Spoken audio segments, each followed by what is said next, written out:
she was just a waitress drowning in debt. He was the most feared man in the New York underworld. They never should have met. But one rainy Tuesday, at 2:15 a.m., a burner phone left in a diner booth started ringing. Sophie Rinaldi had two choices: ignore it and go home to her empty life, or answer it and walk straight into hell. She answered, and on the other end wasn't a customer. It was a crying 6-year-old boy begging for his father. What Sophie didn't know was that by saving that boy, she was about to put a target on her back and wake up a sleeping devil. This is the story of how a wrong number became the most dangerous right move of her life. The neon sign of the Rusty Spoon flickered with a dying buzz, casting a sickly yellow light onto the wet pavement of Flatbush Avenue. It was 2:15 a.m. in Brooklyn, the kind of hour where the air smells of old frying oil, exhaust fumes, and bad decisions. Sophie Rinaldi wiped the counter for the 50th time that night. Her wrist ached. At 24, she felt 40. The dark circles under her hazel eyes weren't a fashion statement. They were the result of double shifts, a mountain of medical debt left behind by her late mother, and an apartment in Queens that shook every time the subway passed. "Lock up, Sophie. I'm hitting the hay," grunted Old Man Jenkins, the owner, as he shuffled toward the back office. "And don't forget to double-bolt the back. The neighborhood's getting worse." "I know, Stan. Go sleep," Sophie said, her voice raspy. She was alone. The silence of the diner was heavy, broken only by the relentless drumming of rain against the plate-glass window. She untied her apron, calculating her tips in her head. $42. It wasn't enough. It was never enough. She walked toward the corner booth, the one usually occupied by the night ghosts, the drunks, and the insomniacs. It was empty now, save for a half-eaten plate of fries and a napkin, and a phone. It wasn't a smartphone. It was a cheap, black burner phone, the kind you buy at a gas station for $20. It sat on the cracked vinyl seat, vibrating silently. Sophie frowned. "Hey, anyone leave a—" The screen lit up. Unknown caller. She hesitated. The smart thing to do was to toss it in the lost and found box. In this part of Brooklyn, answering a burner phone was like inviting a curse into your life. But then, the phone rang again, insistent, desperate. Against every survival instinct she had honed growing up in the foster system, Sophie picked it up. She pressed the green button. "Hello?" Silence. Then a small, ragged breath. "Daddy?" The voice was tiny, a child, a boy, terrified and whispering. Sophie's heart dropped into her stomach. "Honey, I'm not your daddy. Who is this?" "Daddy said to call this number if Mummy didn't wake up," the boy whimpered. "Please. The bad men are at the door. They're trying to break the handle." Sophie gripped the phone tighter, her knuckles turning white. "What bad men? Where are you, sweetie?" "The motel," the boy sobbed. "The one with the blue star. Room 104. Mummy is on the floor. She won't move. There's a needle." The Blue Star Motel. Sophie knew it. It was a rat trap down by the docks, a place where hope went to die, populated by addicts and dealers. "Listen to me," Sophie said, her voice turning steel hard. "What is your name?" "Leo." "Okay, Leo. You need to hide. Right now. Go into the bathroom and lock the door. Can you do that?" "Yes," he whispered. Bang! A loud thud echoed through the phone line. "They're kicking it! Hide, Leo! I'm coming!" Sophie didn't think. She didn't call the cops. By the time the NYPD responded to a distress call at the Blue Star, that kid would be gone or dead. She grabbed her keys, flipped the diner's sign to closed, and ran out into the pouring rain. Her car was a beat-up 2012 Honda Civic that sounded like a lawnmower. But tonight, She floored it. She tore through red lights, the wipers slashing frantically against the deluge. "What are you doing, Sophie?" she screamed at herself. "You're a waitress. You're nobody." But she couldn't leave the kid. She skidded into the motel parking lot 10 minutes later. It was a desolate place, shadows stretching long and ominous. 2 black SUVs were parked haphazardly near room 104. A man in a leather jacket stood outside, smoking a cigarette, watching the door while another man worked on the lock with a crowbar. Sophie killed her headlights. She reached into her glove box and pulled out the only weapon she had, a heavy tire iron she kept for protection. She didn't approach them. She wasn't stupid. She crept around the back of the motel unit, the bathroom window. It was small, high up, and frosted. She could hear the wood splintering at the front door. "Open up, kid! We just want to talk!" a voice growled. Sophie found a crate and climbed up to the back window. It was unlocked. Thank God for cheap motels. She slid it open and tumbled into a damp, mouldy bathroom. Huddled in the bathtub, wrapped in a dirty shower curtain, was a boy with dark, curly hair and eyes wide with terror. He held the burner phone like a lifeline. "Leo," she whispered. He flinched, raising a trembling hand. "Shh. I'm the lady from the phone," she said, scoping him into her arms. He was light, too light. "We have to go. Now." The front door crashed open. Heavy boots stomped onto the linoleum. "Find the brat. The boss wants him alive. The mother is trash. Leave her," a deep voice commanded. Sophie boosted Leo out the window first. "Run to the grey car around the corner. Hide in the back seat. Don't look back." Leo scrambled out. Sophie pulled herself up, her waitress uniform catching on the sill. "Hey, bathroom!" someone shouted. Sophie threw herself out the window, just as a gunshot shattered the glass where her head had been a second ago. She hit the mud hard, scrambling up and sprinting toward her car. Leo was already there, huddled on the floorboard. She dove into the driver's seat, jammed the key in, and prayed. The engine sputtered, then roared to life. "There, get them!" Bullets pinged off the trunk as she peeled out of the lot, tires screeching, leaving the smell of burnt rubber and fear in her wake. She didn't stop driving until she was 3 towns over, her heart hammering against her ribs like a trapped bird. She looked in the rearview mirror. Leo was staring at her, his big, dark eyes filled with tears. "Thank you," he whispered. Sophie let out a breath she didn't know she was holding. "Don't thank me yet, kid. We've got nowhere to go." Sophie drove aimlessly for an hour, weaving through the industrial districts of Queens to make sure they weren't being followed. The adrenaline was fading, replaced by a cold dread. She had just kidnapped a child from a crime scene and been shot at by men who looked like professional hitmen. "Leo," Sophie said softly, keeping her eyes on the road. "Do you know your daddy's real name? Or where he lives?" Leo shook his head, clutching a stuffed bear he had miraculously managed to save. "Mummy said Daddy is a king, but he lives in a castle far away. She said I can only call him if it's an emergency." "This qualifies," Sophie muttered. She looked at the burner phone sitting on the passenger seat. The battery was at 4%. "Does Daddy have a number?" "It's in the phone," Leo said. "Speed dial 1. Sophie pulled over into the shadowed parking lot of a 24-hour pharmacy. She picked up the phone. Her hands were shaking. She pressed 1. It rang. Once. Twice. "Who is this?"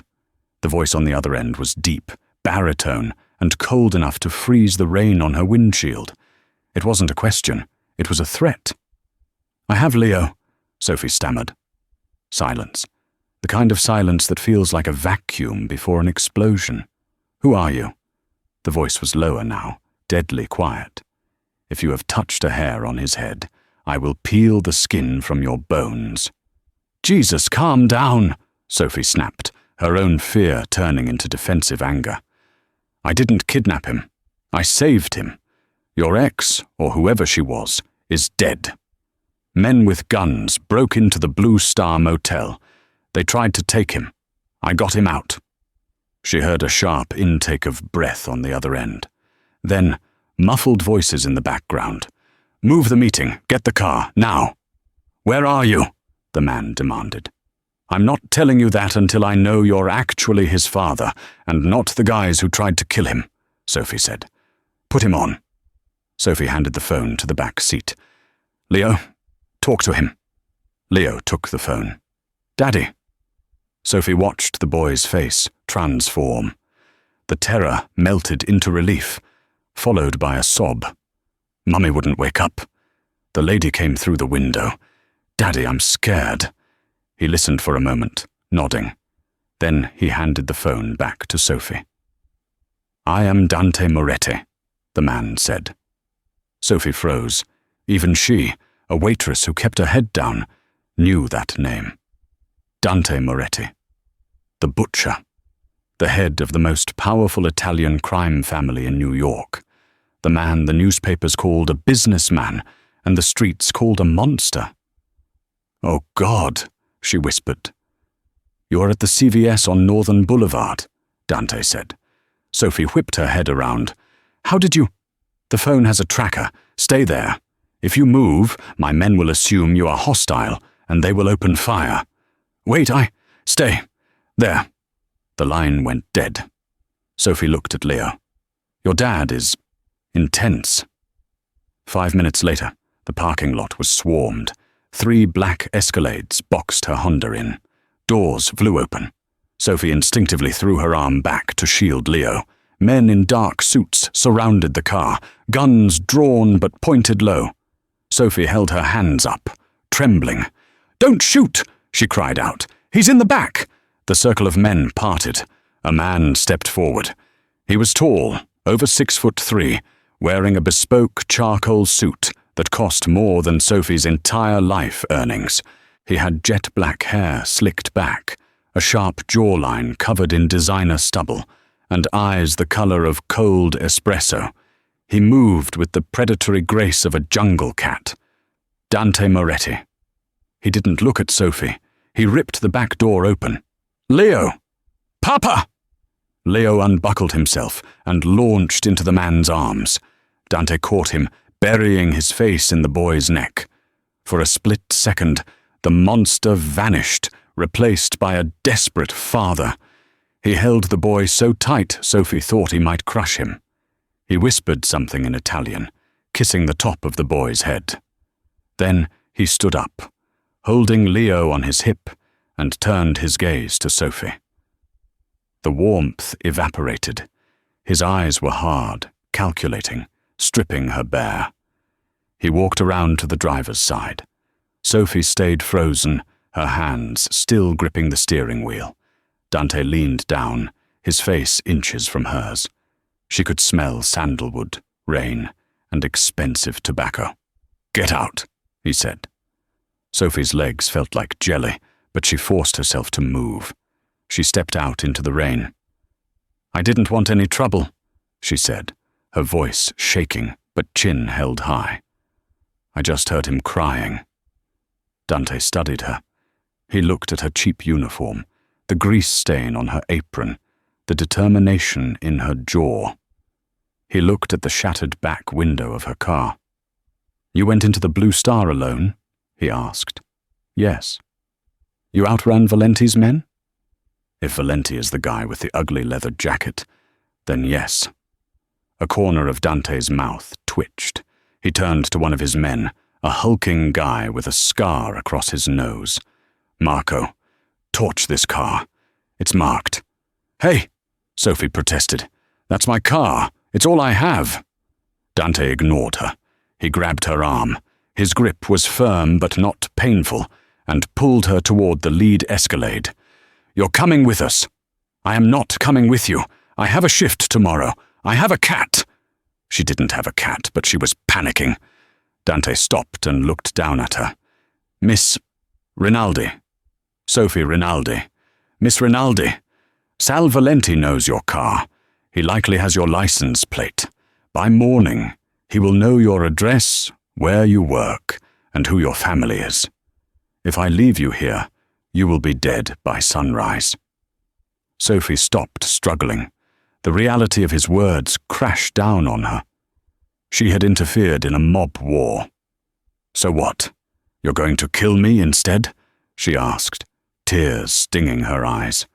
Dante opened the car door. Leo was already inside, buckled into the leather seat, looking at her with hopeful eyes.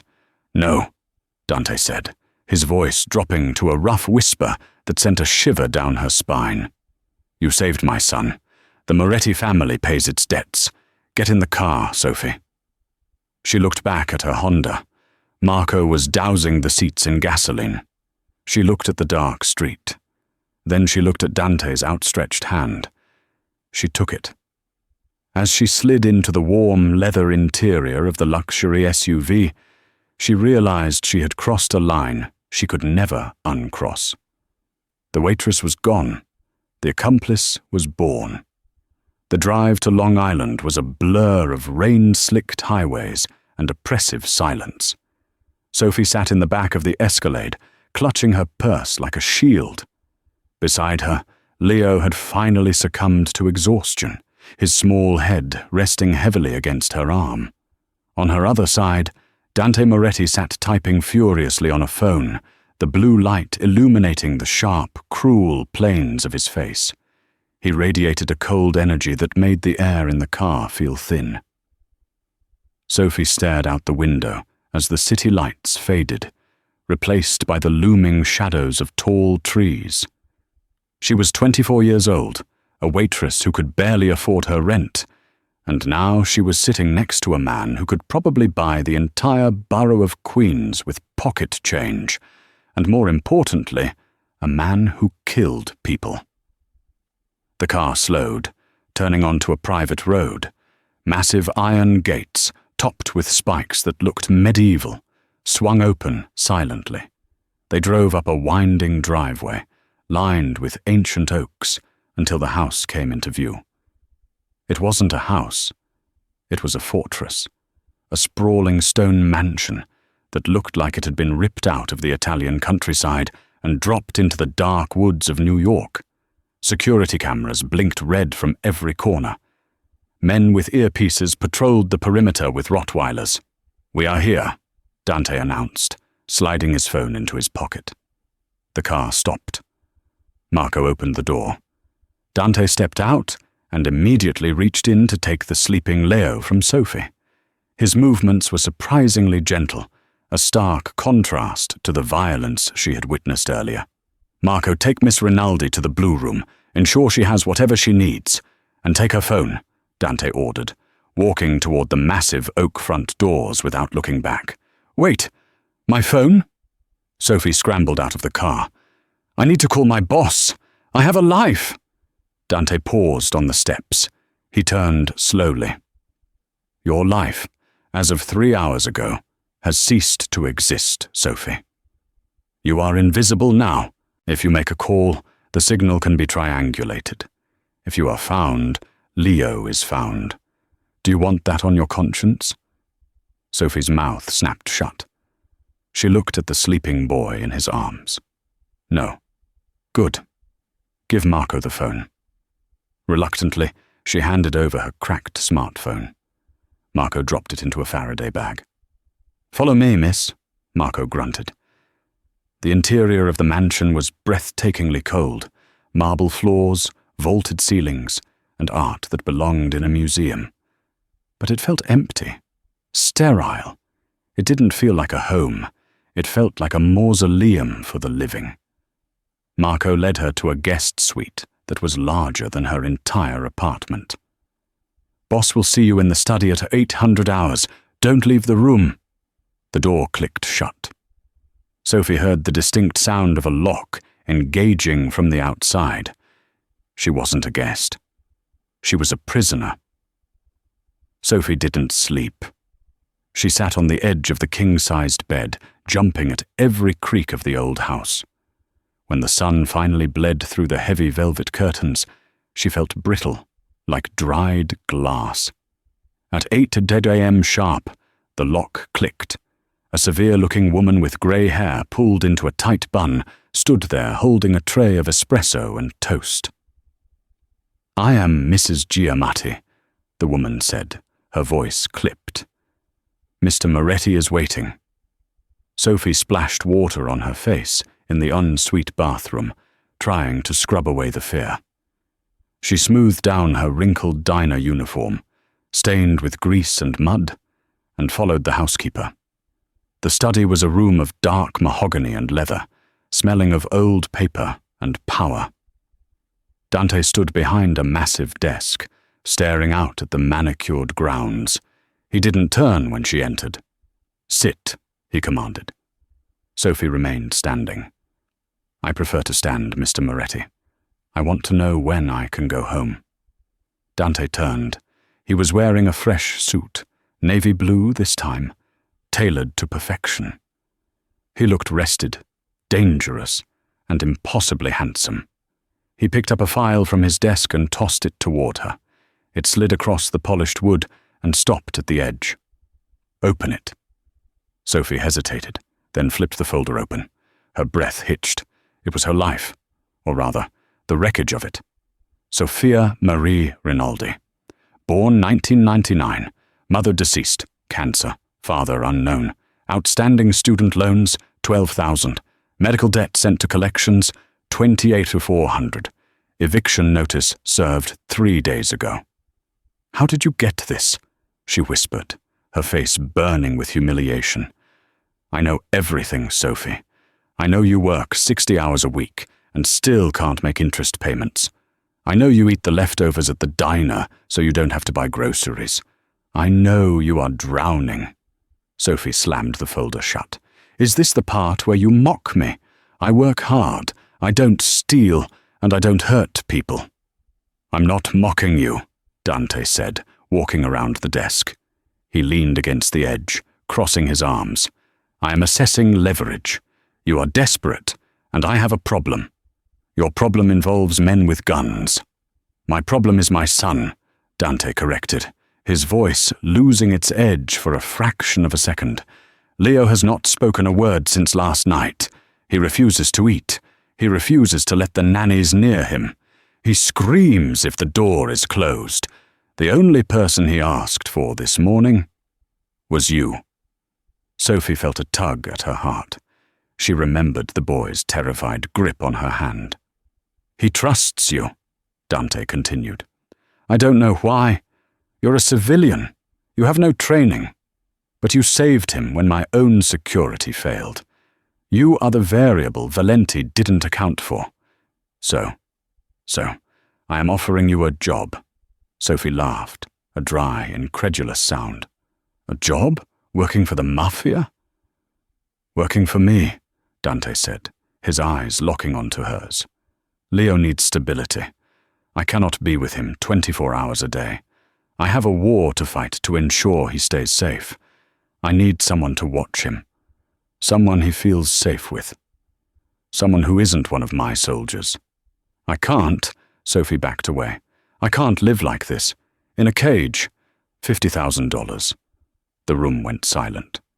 "Excuse me?" $50,000. Cash. Tax-free," Dante said calmly. "For 1 month. You stay here.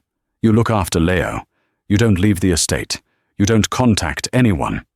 After 30 days, if the threat is neutralized, you go. Your debts are paid. You can start over.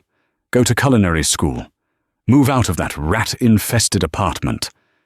Sophie's heart hammered. $50,000. That was freedom. That was the weight of the world lifted off her shoulders. It would take her 10 years to save that much at the diner. "And if I say no?"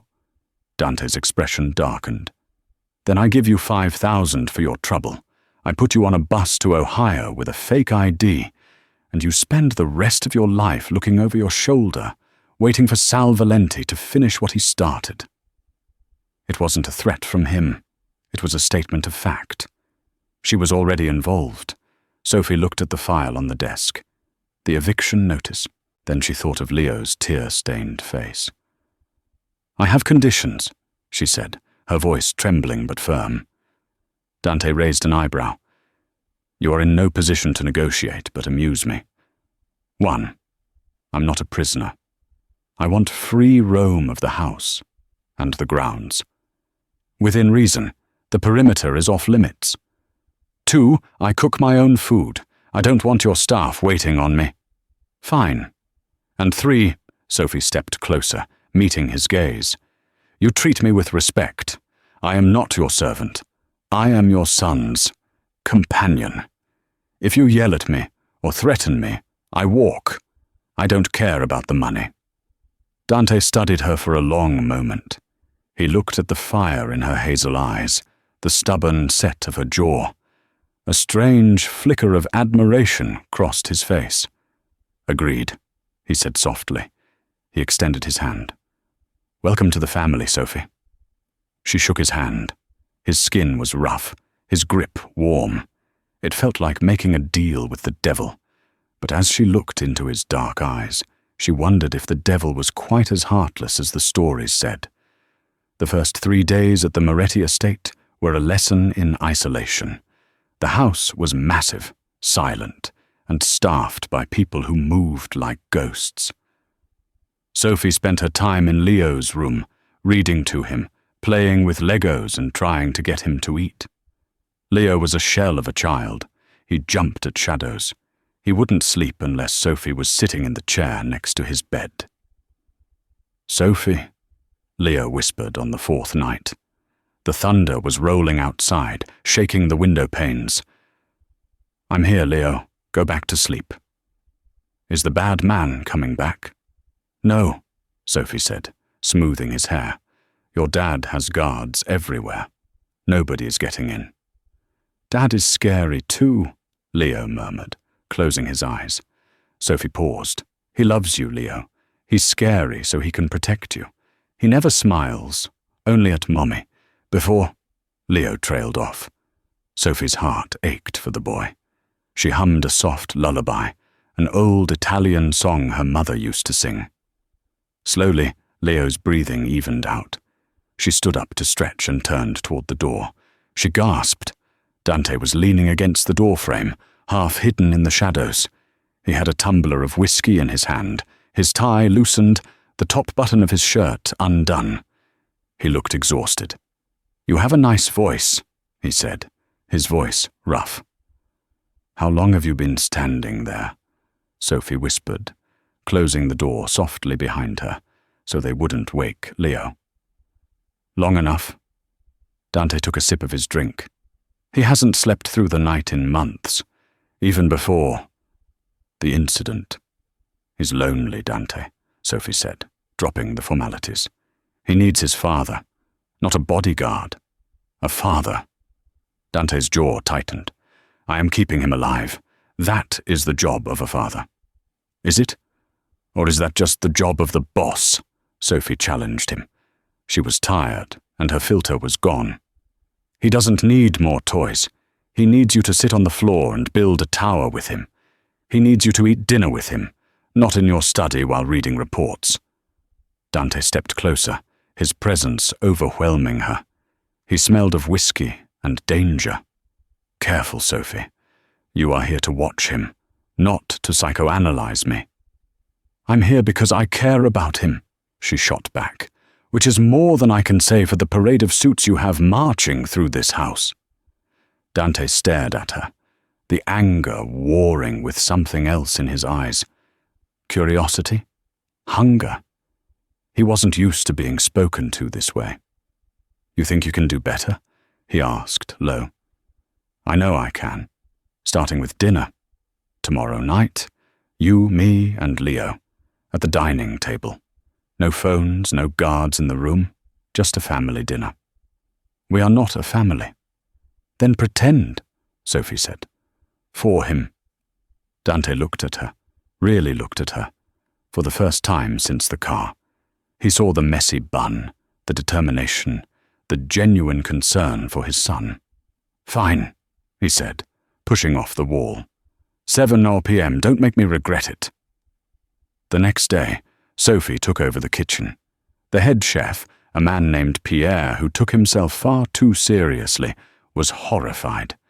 "Mademoiselle, you cannot just—" "Pierre, take the night off," Sophie said, tying on an apron. "I need flour, eggs, fresh basil, and the best tomatoes you have. And tell the guards to stop staring at me." Cooking was Sophie's therapy. It was the one place where the chaos of the world made sense. Chop, sauté, simmer. It was chemistry and love combined. She made fresh pasta from scratch, rolling the dough until her arms burned. She made a rich, slow-cooked marinara sauce with garlic and basil, the way her grandmother taught her. She roasted a chicken with rosemary and lemon. By 6:30 p.m., the kitchen smelled like heaven. Even the stoic guards posted at the back door were sniffing the air. At 7:00 p.m., Dante entered the dining room. He stopped. The long, formal table, usually set for 20, had been shortened. Sophie had set 3 places at one end, creating an intimate island in the sea of mahogany. There were candles. It looked warm. Leo was already seated, his eyes wide as he looked at the food. "Is that spaghetti?" Leo asked. "It's tagliatelle, little man," Sophie said, bringing a large bowl to the table. "And it's magic. If you eat it, you get super strength." Leo giggled. It was the first time Dante had heard his son laugh in weeks. Dante sat down at the head of the table. He looked uncomfortable, like a wolf trying to wear a house cat's collar. Sophie served him. "Eat." Dante twirled the pasta on his fork and took a bite. He chewed slowly, his eyes closed for a brief moment. "It's good," he said, surprised. "It's better than good. It's fantastic," Sophie said, taking a bite herself. "So, Leo, tell your dad what we did today." "We found a frog," Leo announced. "In the garden. Sophie named him Jeremiah." "Jeremiah?" Dante looked at Sophie, a ghost of a smile touching his lips. "He looked like a Jeremiah," Sophie shrugged. For an hour, the war outside didn't exist. There were no hitmen, no debts, no death, just pasta, a child's stories, and a strange, fragile tension between Sophie and Dante that felt like electricity. Sophie watched Dante relax, saw the lines of stress around his eyes smooth out as he listened to Leo. "He's human," she thought, surprised. Beneath the monster there is a man. After dinner, Sophie cleared the plates. "I'll get dessert. I made tiramisu." She walked into the kitchen, humming. She felt triumphant. She had done it. The kitchen was empty. The staff had been dismissed. Sophie walked to the fridge. As she bent down, she saw something on the floor near the back service entrance. Muddy footprints. Pierre had left 3 hours ago. The cleaning crew had come through at 5. These were fresh, heavy boot prints. Wet. Sophie froze. The hairs on the back of her neck stood up.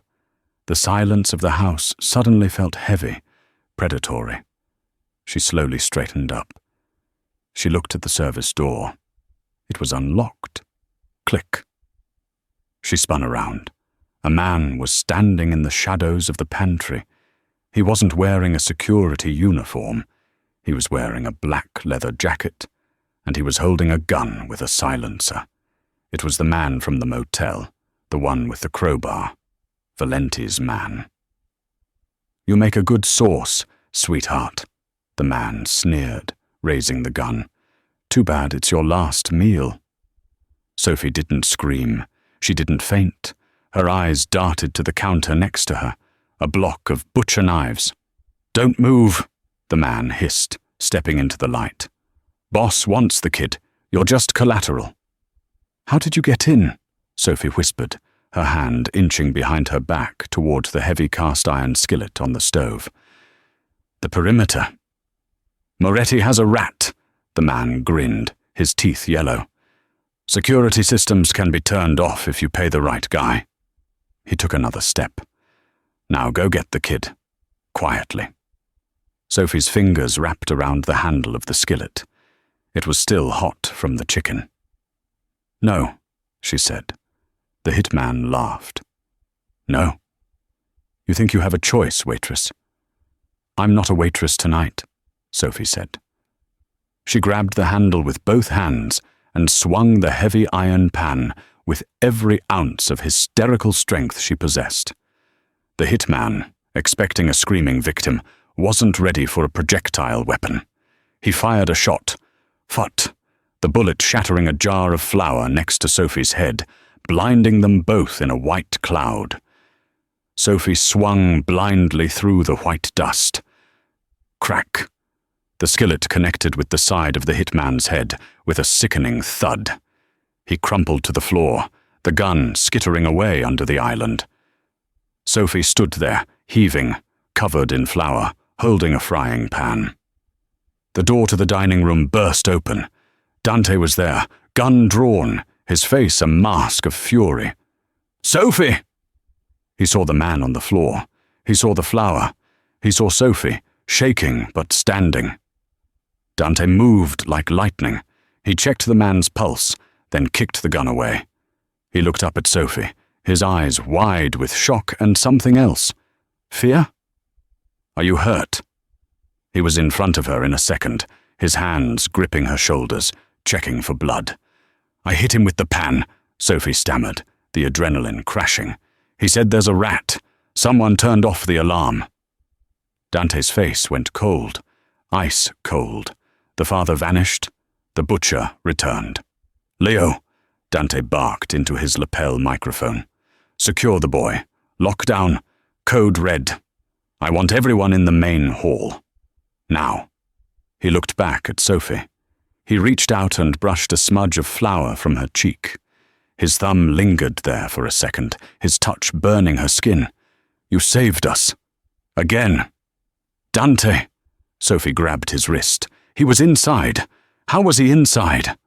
"That," Dante said, pulling his gun back up, his eyes turning to black pits of rage, "is what I'm going to find out.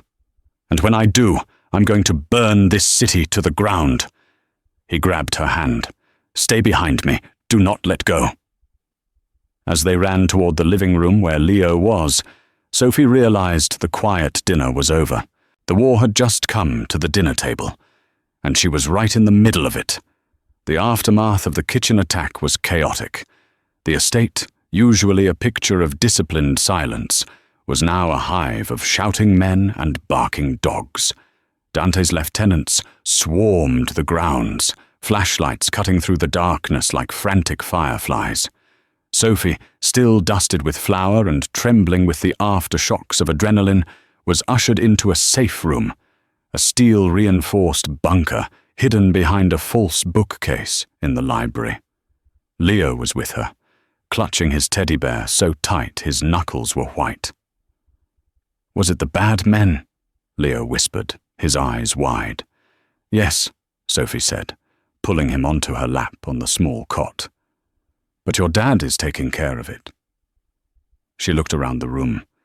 It was sterile, stocked with water bottles, MREs, and a wall of monitors showing camera feeds from all over the estate. She found the feed for the main hall. Dante was there. The audio was muted, but his fury was palpable.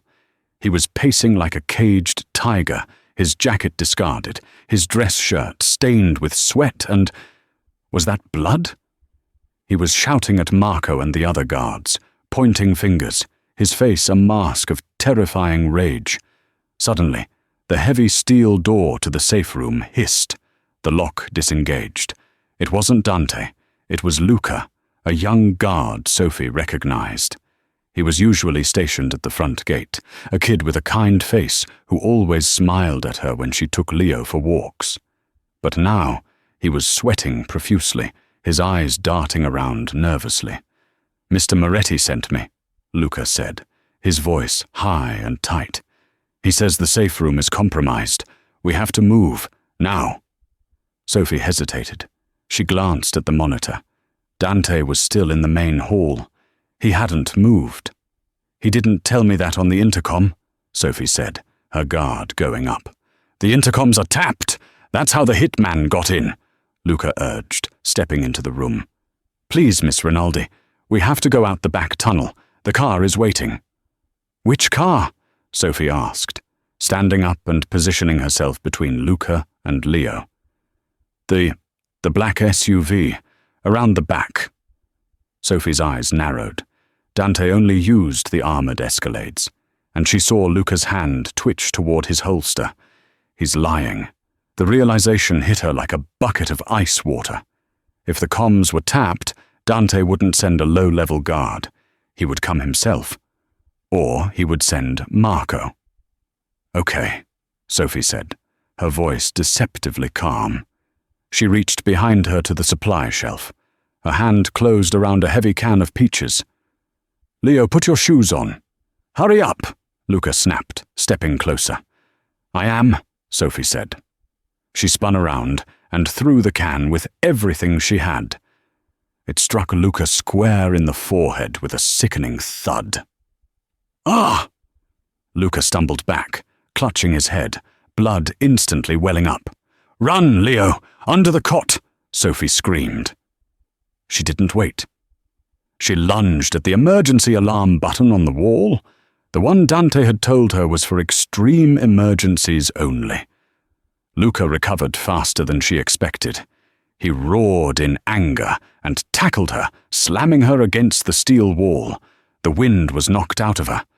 You stupid Luca hissed. He drew his gun. Sophie kicked out, catching him in the shin, but he was heavier, stronger. He pinned her to the floor, the barrel of the gun pressing into her cheek. The cold metal smelled of oil. I didn't want to hurt you, Luca panted, blood dripping from his forehead onto her face. But Valenti offered me $500,000. I'm tired of being a gate dog. He cocked the hammer. Bang! The sound was deafening in the small metal room. Sophie flinched, squeezing her eyes shut, waiting for the end. But the pain never came. Luca's eyes went wide. The gun slipped from his hand. He slumped forward, dead weight crushing Sophie. Dante stood in the doorway. He held a smoking pistol. His chest was heaving, his face pale, his eyes wild with a terror Sophie had never seen in him. He shoved Luca's body off Sophie and hauled her up, pulling her into his arms with a force that nearly cracked her ribs. I saw on the monitor. He gasped into her hair. I saw him come in. I thought I was too late. Sophie was shaking uncontrollably, burying her face in his shirt. He said Valenti pays better. Dante looked down at the traitor's body with cold, dead eyes. He was the rat. He turned back to Sophie, cupping her face in his hands. His thumbs wiped away the blood, Luca's blood, from her cheek. You fought him. You fought for my son. I told you, Sophie whispered, her voice cracking. I'm not just a waitress. Dante stared at her, his dark eyes searching hers. The adrenaline, the fear, the relief, it all crashed together. He leaned down and kissed her. It wasn't a gentle, movie star kiss. It was desperate. It was rough. It was the kiss of a man who had almost lost the only light in his dark world. Sophie kissed him back, her hands tangling in his hair, needing to feel that he was real, that they were alive. He pulled back, breathless, resting his forehead against hers. I can't keep you here, he whispered. It's not safe. I'm not leaving Leo, Sophie said fiercely, and I'm not leaving you. Dante looked at her, a mixture of awe and sorrow in his eyes. Then we go to war. Together. The war with the Valenti family wasn't fought in the streets with drive-by shootings. It was a chess game played with blood. But Dante had a plan to end it. He knew Valenti wanted Leo, the heir. That was Moretti's weakness. We use bait, Dante said the next morning. The kitchen table was covered in maps of the city. No, Sophie said immediately, pouring coffee. We are not using Leo as bait. Not Leo, Dante said, looking up. Me. That's suicide, Marco grunted from the corner, cleaning his weapon. Valenti thinks I'm weak because I'm distracted. He thinks I've gone soft, Dante explained. We're going to invite him to a peace summit, neutral ground, an old shipping warehouse in the meat-packing district. He won't come alone, Sophie pointed out. I'm counting on it. I want him to bring his whole crew. I want to cut the head off the snake and burn the body in one night. And where do I fit in? Sophie asked. You don't. You take Leo to the safe house in the Hamptons. Marco goes with you.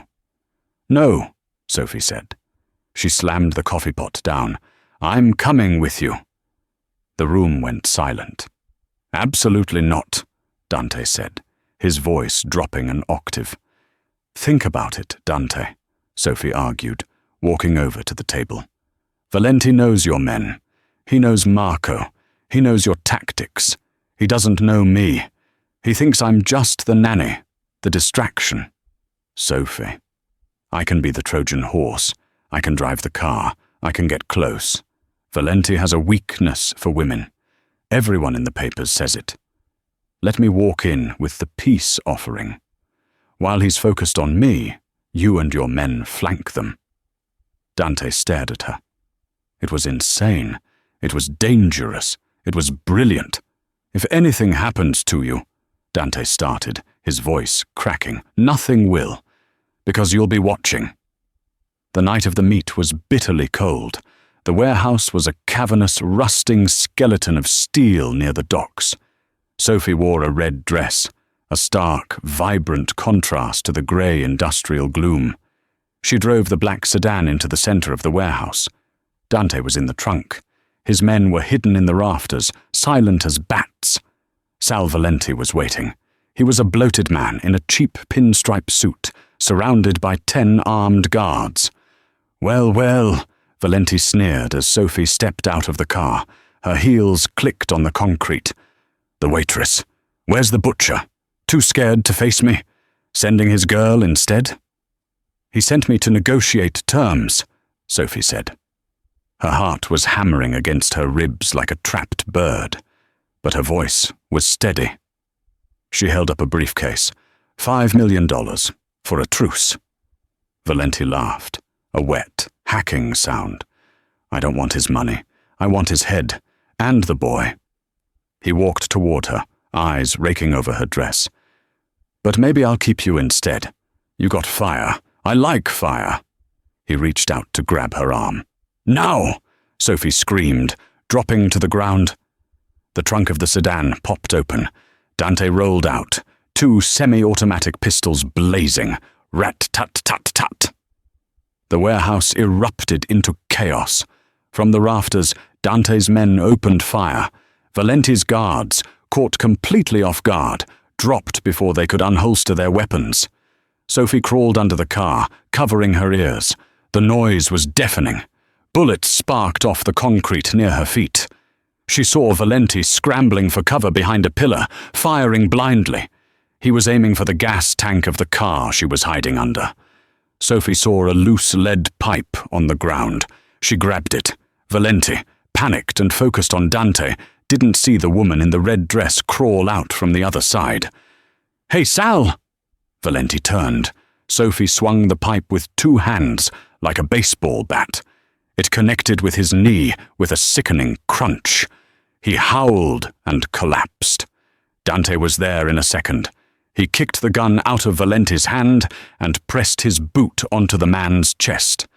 The shooting stopped. The echoes faded. The smell of gunpowder hung heavy in the air. You lose, Sal, Dante said coldly. Go to hell, Moretti, Valenti spat, clutching his knee. There are others. You can't kill us all. Watch me, Dante said. He looked up at Sophie. She was dusty, her dress torn at the hem, holding a lead pipe. She looked magnificent. Take him away, Dante ordered his men. The police will find him tied up outside the precinct with enough evidence to put him away for 3 lifetimes. We don't need to be butchers tonight.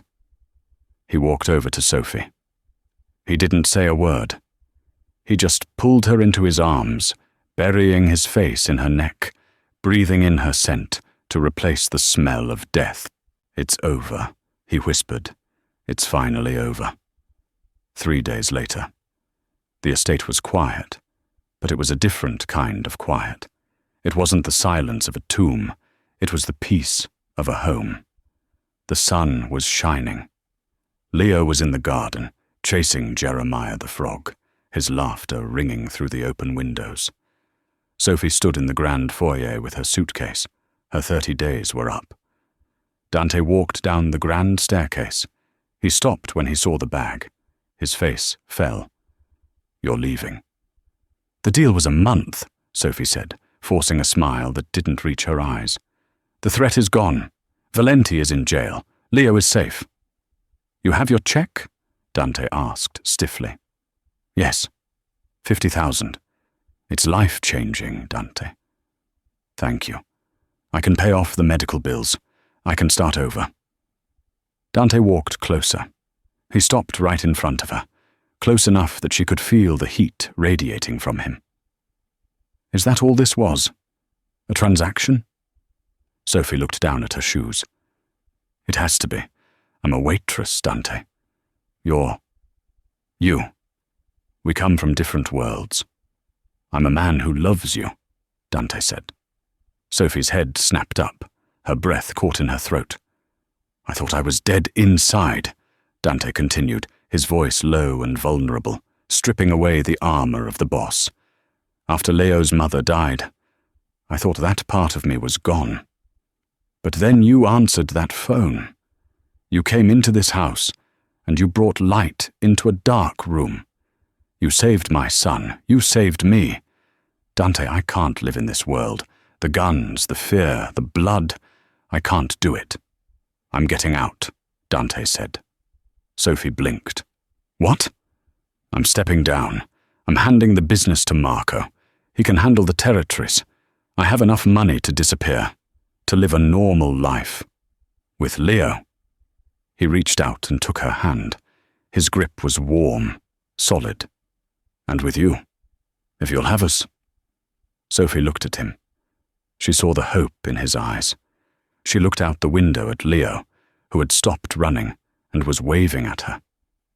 She thought about her empty, shaking apartment in Queens, the lonely shifts at the diner, the rain. Then she thought about the warmth of the kitchen here, the bedtime stories, the man standing before her, willing to give up his empire for a chance at happiness. She looked at her suitcase. Then she looked at Dante. She dropped the handle. The bag hit the floor with a thud. "I don't know how to cook for a retired mob boss," she teased, tears spilling over her lashes. "You might get bored without the gunfights." Dante smiled. A real, wide, dazzling smile that transformed his face, making him look 10 years younger. "I'll take my chances," he said. He pulled her in and kissed her. It wasn't a goodbye. It was a hello. It was the start of a life where the only ringing phones would be for dinner reservations, and the only danger would be burning the pasta. Sophie Rinaldi had answered the wrong number, but she had found the right life. Sophie Rinaldi answered a call that should have ended her life. Instead, it started a new one. She saved a boy, tamed a beast, and found a family in the most unlikely place. They say love is dangerous, but sometimes it's the only thing that can save you from the darkness. What would you have done? Would you have answered the phone? Let me know in the comments below. If you enjoyed this story of danger and romance, please hit that like button. It really helps the channel. Don't forget to subscribe and ring the bell so you never miss a story. Thanks for watching, and I'll see you in the next one.